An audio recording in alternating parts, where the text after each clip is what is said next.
Hey everyone, I'm Jackie Nodell of Sequential Crush. Earlier today, Tim Hanley and I started to do a Google Hangout to talk about DC's newest miniseries, Deadman, Dark Mansion of Forbidden Love. And unfortunately, we chose the day and time to record it that the internet went crazy and people made it go crazy. So DC was kind enough to send me an advance copy because a few weeks ago I did an interview with the writer of the series, Sarah Vaughn. I'll link to that in the notes here. But anyway, so Tim and I talked about the first issue and how it connects with romance comics and Gothic romance comics of the 70s. Unfortunately, because the internet went crazy today and it was basically hacked, the end of the video was cut off. So it does end abruptly, but not to worry, we will do another one of these videos again. So I hope you'll join us. But in the meantime, enjoy this. Thanks. Okay, well, hi. Don't know if anyone joined us. This was kind of impromptu and kind of an experiment, but I'm Jackie Nodell. I run the blog Sequential Crush, which is about 1960s and 70s romance comics. And I have with me today Tim Hanley. And we decided to do this little experiment and talk about Deadman, the Dark Mansion of Forbidden Love, the new DC miniseries, just in time for Halloween. So, anyway, Tim, why don't you just go ahead and introduce yourself and let us know what sort of comic book history you're all about. All right, I'm Tim Hanley. I'm the author of Wonder Woman Unbound and Investigating Lois Lane and the upcoming Many Lives of Catwoman. So I do comic book history about female comic book characters with a decidedly feminist slant. And I also do the gender crunching column on Bleeding Cool that looks at statistics for female creators in the comic book industry. Awesome. And so Tim is joining us from Canada. You're in Nova Scotia, right? Yep. Okay. And I'm in Tennessee. And so anyway, let's just dive right in and start talking about Deadman. So I want to give just a little bit about the plot. I would say it's a pretty basic Gothic romance story. Did you pronounce it Berenice? Yeah, that's how I read it. Okay, I wasn't sure if it was Bernice, but I read it as Berenice. And so she moves into this mansion called Glencourt Manor with her boyfriend, Nathan, and her best friend, Sam, hangs out there a lot. And the thing about Berenice is that she can see ghosts and feel ghosts and absorb their energy. And as you might imagine, it kind of messes with her head. So let's see. The first issue was released. It was like 3 weeks ago at the beginning of October. And the second issue will go on sale in December. It's bi-monthly. And there's also what makes it a great romance story, besides the Gothic, is that Berenice, she has this boyfriend, but she's kind of in a love triangle because she likes her best friend, Sam. You can kind of tell. So I think there's going to be more on that love triangle as the series goes forward. So, oh, my cat really wants to be in on this. So, and she's a black cat, so, she's ready for Halloween. So, but anyway, so Tim, what did you think? Just give us your thoughts. Yeah, just broad strokes. I liked it a lot. I thought the art was great. Story was cool. It was definitely Gothic romance, but very modern at the same time. Great cliffhanger ending. Yes. I have no idea what's going to happen in the next issue. Like, nothing at all. They could go in a million different directions, and that's always a fun place to be with a comic book. Yeah. So were you familiar with Deadman? Had you read Deadman before reading this? Yeah, I've always liked Deadman in a kind of a group situation. I find he's a character that works well with others. On his own, he's kind of like in his head. He can't really interact with people, so the stories are not so good. But when he's like teaming up with the Justice League, or especially with Batman, because Batman doesn't seem to like him a lot, he could be a fun character. And this is a really interesting way to use him because it's completely different for Deadman, this whole romance situation, but it still gives him a supporting cast to interact with. And he's not the main character. He's got lots of people to work with, which I think is the smartest way to use him. Yeah, he kind of fits in seamlessly. Like if I was not a comic book reader and I didn't know he was a superhero and had this, history, he was introduced in, I think it was 1967 in Strange Adventures. Let's see, I wrote it down here. 205, and he was created by Arnold Drake and Carmine Infantino. And so, I mean, I think if I hadn't read comics, I would just think this is, a character that's part of this story. He just fits in really, really well, I think. And they use him well too, because with Deadman, you can get like deep into his backstory, like the weird goddess that brought him back to life and his whole circus history and all that. But this, they just kind of stick to the basics. He's kind of a ghost that can inhabit other people, and he's useful in spooky supernatural situations. And that's what we got going on here, and he just fits right in. Yeah, so in this story, for those who haven't read it yet, he kind of infiltrates, he basically possesses Berenice. And there is a force in the house. There actually seems to be two forces.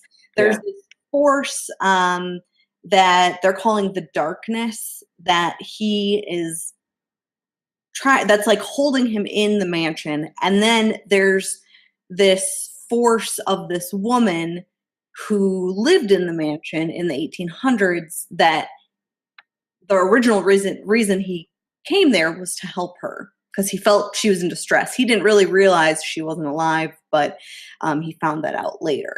So they use him in a really interesting way. So there's quite a few characters, but I feel like it would be a good series to get into if you just like Gothic romances and you're not really familiar with romance comics. Yeah, or with superhero comics or Deadman in general, comics as a whole. It's accessible on pretty much every level because they're bringing in a bunch of stuff together, but it's all very, very much accessible. It's a clever way to do it. It is. And I neglected to mention that the writer, her name is Sarah Vaughn, and if you do read romance comics, you may recognize her name from the Fresh Romance digital anthology. She wrote a story in there called Ruined, and the artist is Lon Medina, and I believe he did a run on Fables. Let's see, what else? So the art is good. It has that dark moodiness that you expect from a Gothic romance. I think the dialogue is really good. And Berenice, they're setting her up to be, we're seeing some of her backstory, her parents. We see them, we see a former relationship that she's in. And so I feel like they're building up to show us more about her backstory, which makes it interesting because most of the Gothic romances were kind of, there's just a character, she's, a woman that's in this mansion, and you don't really learn that much about her. So I do like that they're really going into who Berenice is. Yeah, there's definitely a backstory here we have yet to see because like she can see the ghosts, which is rare. She can see the darkness. She can see Deadman even, which no one ever sees Deadman. Yeah. And, she can see the old school female ghost that brought Deadman there in the first place. So obviously she's got powers. and abilities of some kind that must come from somewhere. And that Yeah. gives her a cool kind of agency that you don't usually see with Gothic romance. Usually they're being kind of acted upon when you're the female protagonist of a Gothic romance. She's kind of driving the action in a lot of ways because she's in on every level of what's happening. Yeah, absolutely. And I think all the characters, we already talked about Berenice and, Deadman, who I really like. I've always been like, oh, Hawkman is my comic book boyfriend, but I don't know. I think Deadman may be in the running. So I like him a lot. I like his costume. And so what else? As far as how this fits in with the 1960s and 70s, or I'm sorry, the 70s Gothic romances. Now, there weren't really any Gothic romances until the early 70s, and I just pulled a few out of my box. But DC had a run, The Dark Mansion of Forbidden Love, which the title comes from, and The Sinister House of Secret Love. And let's see. And then Charlton actually had a series called Haunted Love. And now the DC ones really have that classic mansion. They all the ones I've read have taken place in a mansion. And it's funny, the Charlton ones seem to take place at like lighthouses and on the water. And I think it may have just been because of where they were located on the East Coast, and that because a lot of the other romance stories are weirdly about like yachting and on boats. So but I do have some posts, and I'll post a link in the notes about the different Charlton stories that I've posted, as well as the DC. And I don't have all the DC ones yet. I've got, I think 3 or 4 issues, because when you try to buy them, they are pretty expensive. So as far, they're collector's items because they really were so short-lived. So yeah, I actually went back and read the original Dark Mansion of Forbidden Love, the first 4 issues. They only ever did 4 of them. yeah. Same with the second DC series. I think the Charlton one ran a little bit longer. I've never read those. Yeah, But, I think the Charlton one only had like a dozen or so issues. Yeah, both the DC ones switched from romance to straight horror books. I think after they renamed the title slightly, they ran for another year or so, and then they got axed. Mm-hmm. Yeah, the Dark Mansion of Forbidden Love became Forbidden Tales of Dark Mansion. So they really just like switched around and took out love. And they actually upped the supernatural, because the first 4 Dark Mansion of Forbidden Love stories, there really are no supernatural elements. The female lead fears there is. They think there's like vampires or ghosts or some mysterious lady that's killing everybody. It never is. It's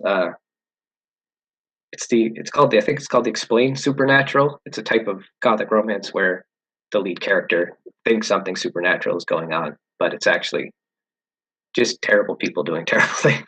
Yes, and a lot of them, there's like a lot of it has to do with like living in this mansion that has been inherited, and so someone is trying to take that inheritance away. And even in this Deadman story, Berenice's boyfriend inherited the home from his uncle who had passed away. So I wonder if we'll get into any of that, like trying to take the estate back, and I guess that's just inherently scary. Yeah. We'll see if we meet maybe the ghost of his uncle, or You've always got to be new to the place for it to work somehow. Everyone who's been there before knows what's going on. They know who the ghosts are. They know what's happening. Exactly. The new people that show up, and they're the ones that are going to get in serious trouble because of it. Exactly. So are you a fan of the Gothic romance genre? Do you read any novels or? Not particularly. I haven't read a lot. I had read The Dark Mansion of Forbidden Love before, just for research for another thing. It was edited by Dorothy Woolfolk, who took over DC's line in the 70s, and she took over Superman's girlfriend, Lois Lane, for a year in the 1970s. So I went back and read those just to kind of get a sense of Woolfolk's work. But broadly speaking, no, I don't know a ton about Gothic romance. Yeah, Did a little research, but it's definitely not something that I gravitate towards. I think, obviously I do Sequential Crush, which is more traditional romance, and I do kind of like the bright, sunny, romance, high school malt shops kind of thing. So for me, I think my favorite part about these old romances are the covers, and that's what originally drew me into them. But then, all the art is phenomenal as well. So I really like those for the art. The stories, I hate to say I find them a little boring, but that's just me. So they're also very 1970s. yeah, The female characters have nothing to do but run around and look scared. yes, I wrote down a couple great quotes in Dark Mansion of Forbidden Love #2. The romantic lead tells the woman she's an adorable little idiot. And in #4, the fiance tells his lady friend there, "Shut up, darling, I'll explain it to you. Well, we're on our honeymoon." So that's the kind of dynamics you're getting from the old ones. yeah. So they're definitely, people give a lot of, a lot of people don't like the 1960s and 70s romance comics because they feel like these characters don't have agency. But I almost feel like in the regular ones, they have more than in these Gothic ones where they're just kind of like running around in their nightgown. So now, have you read the Night Nurse series? The Marvel one? Yes. Yes, a while ago in passing, yeah. Yeah, I just thought of this. The 4th issue, I believe it's the last one. I think that's the one that focuses on Night Nurse Linda's friend Christine. It's actually kind of a Gothic romance story. So that for everyone may be worth checking out. I do have that up on my blog, so I'll try to remember to link to that as well. There's a couple of Wonder Woman comics that do the same in the 70s as well. Ooh, I think number 199 and 200, they have these really moody Dick Giordano covers. And the story is, the first one's not so much Gothic romance, but the next one, she's Diana Prince at the time. This is the mod era where she's lost her superpowers.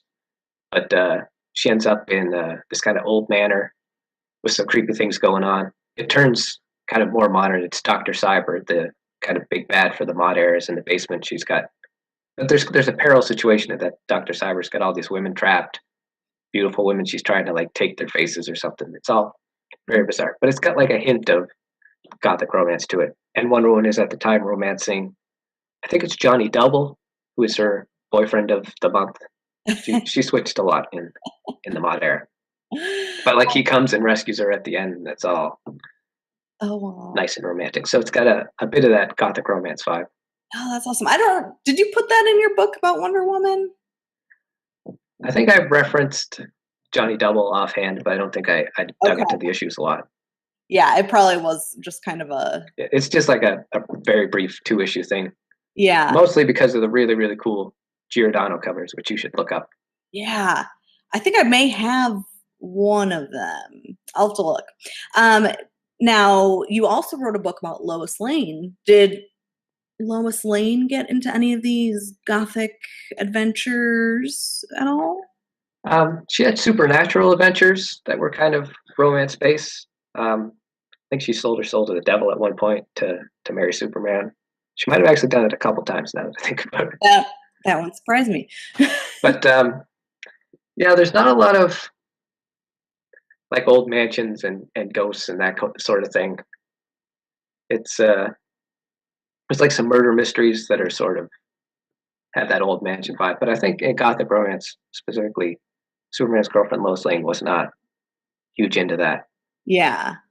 And I can't think if Supergirl, if she ever, not that I remember. Hers were more, high school type romances when they were in that kind of romance period. Yeah, Lois Lane was more like Silver Age aliens and yeah, weird creatures, but not like creepy creatures. yeah. So It's, do you, it's a hard difference to explain, but they weren't like ghosts and stuff. They were I know what you're more saying. normal monsters, I guess. So yeah, I mean, I'm not really someone who I like horror. I like reading, Stephen King, but past that, I'm not a super big horror person. It's too scary. So, especially horror movies, much to the disappointment of my fiance, who is always trying to get me to watch horror movies, and especially now that it's almost Halloween. So, I may have to, since his birthday is next week. But Actually, I just watched Crimson Peak the other week, oh, which has that kind of. It's more straight gothic horror than gothic romance, but there's definitely a romantic element to it. Part of it incestuous, but it's definitely a gothic feel. It looks super cool. The whole movie is gorgeous. yeah, I remember seeing the preview for that and being like, it's like a gothic romance. That's what it looks like. So the plot's okay, but the visuals are astounding. yeah, I've totally forgot about that movie. Thank you for reminding me. And I'm curious to see with the Deadman book, the new one, if they do take it in a horror direction, because the first one is not all that creepy. There's kind of the darkness, which is more like a smoke monster kind of thing, but there's not a lot of like shocks or gore or anything too frightening. No, yeah, and I mean, there's nothing too frightening in the 70s Gothic romances. So I wonder if they'll, stay along those lines, or if they will get into, what today we consider more scary, or if they're going to stick with, the straight Gothic. Do you think that we kind of talked about the relationship, the love triangle? Where do you have any ideas where that might be going? I kind of think that Nathan is up to something or involved in something because he's always hidden away in his room writing his novel or whatever. That seems a little sketchy. I think he might be intentionally or not tied into the supernatural goings on. Yeah, he keeps running off screen all the time. You gotta worry a bit. Yeah, he keeps falling ill. He gets these headaches, and Berenice chalks it up to, I don't think she hasn't told him about her gift or curse of seeing ghosts. And so I think that she brushes off his illness as like mold or dust, which, I mean, that is entirely plausible. That's my life, man. Oh, I know. Like, it's fall, seasonal allergies here, hay fever. I know it. Like, the headaches are real. So, but we'll see. What do you like Sam? I do like Sam, and I like just in general the more representative cast. Mm-hmm. Sam, for example, is non-binary, Mm-hmm. which is very cool. He uses the they/them pronouns, and I also like that Deadman gets on board with it right away. Berenice has to explain. I think Deadman calls them a she.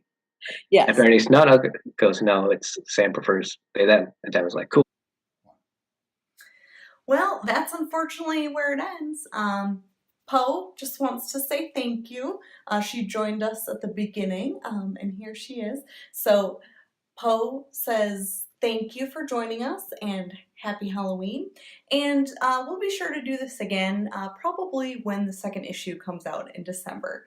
So for more romance comic book history and art, check out sequentialcrush.com. Thanks so much. Bye-bye.